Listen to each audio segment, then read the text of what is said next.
इंदापूर सत्र न्यायालयाने एका पोक्सो प्रकरणामध्ये आरोपी हर्षनंदन सोनवणे यास 20 वर्षाची सक्त मजुरी आणि इतर भारतीय दंडविधान तसेच पोक्सो कायद्याप्रमाणे शिक्षा सुनावली।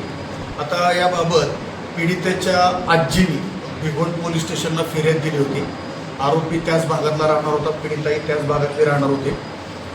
पीडितेच्या आजीच्या फिर्यादीप्रमाणे गुन्हा दाखल झाला होता। त्याचा तपास भिगवणचे तत्कालीन पोलीस सब इन्स्पेक्टर शेख यांनी केला होता आणि आरोपीविरुद्ध दोषारोपपत्र सादर झालं।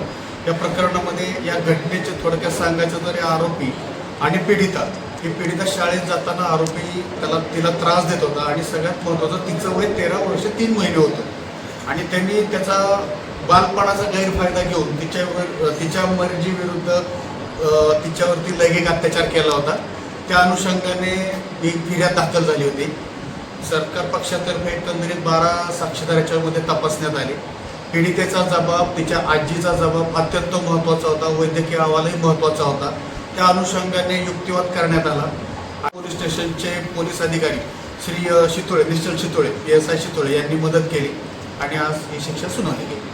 सर, हा निकाल किती दिवसामध्ये खटला पूर्ण झाला? खटला 2020चा होता, परंतु आत्ता इंदापूरला सत्र न्यायालय सुरू झाल्यावर या खटल्याला गती आली आणि जे आपण रोज बघतोय की लैंगिक अत्याचाराच्या केसेस होत आहेत, हा जरा या आरोपींना एक चाप बसण्यासारखा हा निकाल आहे की 20 वर्ष सक्त मजुरी झाली। सरकारी पक्षापुढे कोणती आव्हाने होती हा निकाल लावण्यामध्ये?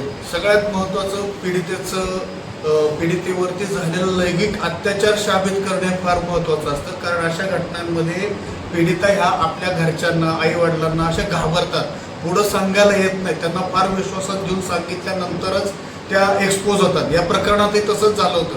जेव्हा पहिल्यांदा जी फिर्याद झाली होती ती छेडछाडीची झाली होती, परंतु पीडितेला जेव्हा तिच्या आई वडिलांनी पूर्णपणे विश्वासात घेतलं त्यावेळेस तिने तिच्यावर झालेल्या लैंगिक अत्याचाराची माहिती आई वडिलांना दिली होती। थँक्यू।